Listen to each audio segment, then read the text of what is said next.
It was a Wednesday, in the early hours of the morning.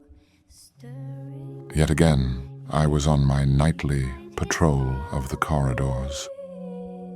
It wasn't long until I came across another student roaming the castle after curfew. What are you doing wandering the corridors so late at night? I raised an eyebrow as she turned around to face me. It was her again. For a moment I couldn't help but feel a pang of annoyance.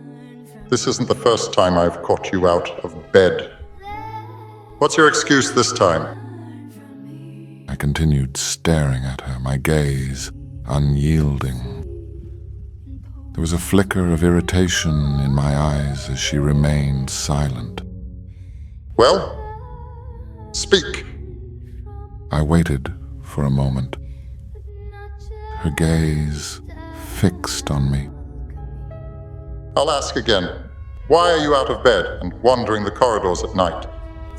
With my patience at its limit, I took a step towards her, my eyes boring into hers. I studied her intently for a moment, noting her defiant expression. If she wasn't going to speak, I would have to use other methods to get the information out of her. I took another step forward, closing the distance between us. I reached out, my hand lifting her chin, forcing her to maintain eye contact with me. Interesting. A mixture of amusement, defiance, and something else. You think this is funny, don't you? My eyes flicked down to her lips for a moment, before I quickly forced myself to look back into her eyes. Her lips curled into the slightest hint of a smirk, as if she knew the effect she was having on me. I took a deep breath, trying to regain my composure. My hand moved from her chin and I grabbed her wrist. You're up to something. And I'm going to find out exactly what that is. I began pulling her down the corridor, my grip firm as I led her towards my office. There's no point in trying to pretend. I know you're hiding something. We reached my office and I unlocked the door with a flick of my wand. Inside.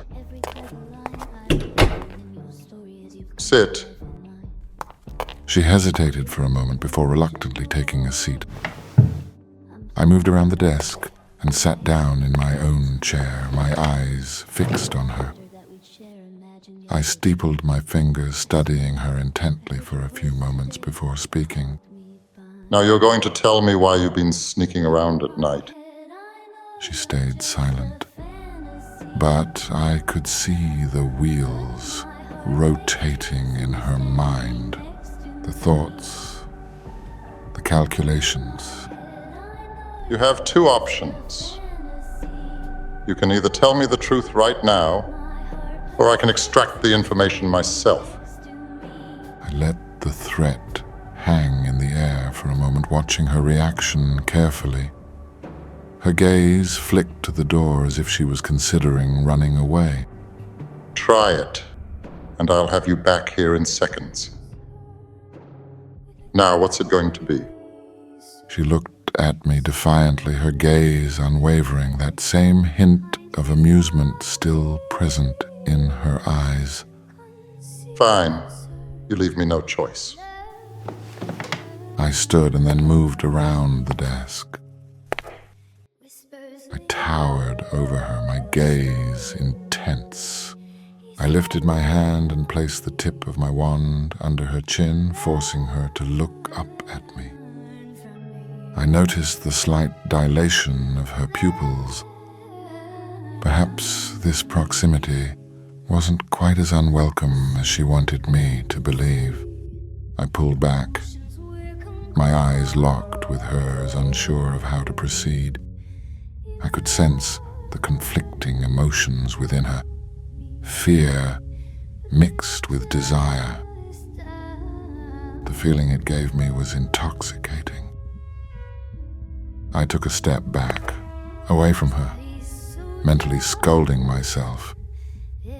I pinched the bridge of my nose, taking a few deep breaths to calm myself down. Bloody hell. I looked at her again, noticing that she was watching me intently, her eyes roaming over me, studying every motion and gesture I made. Why are you doing this to me? She just continued watching me, a small, almost taunting smile playing on her lips. Stop looking at me like that. She tilted her head slightly, a look of feigned innocence on her face. Like what? Fuck. Finally, she spoke. Don't play coy with me. I have no idea what you're talking about, Professor. You know exactly what I'm talking about. Oh, do I? Do not play games with me. You're in no position to challenge me right now. She held my gaze defiantly, unperturbed by my threatening demeanor. In fact, it almost seemed as if she was enjoying this little power struggle. The way she met my challenge head-on, refusing to cow to my intimidation, was both maddening and strangely admirable. You are treading on dangerous ground, girl. Am I? Yes, you are. She didn't flinch or look away, her eyes still locked with mine. The challenge clear in her gaze, as if she was daring me to do something.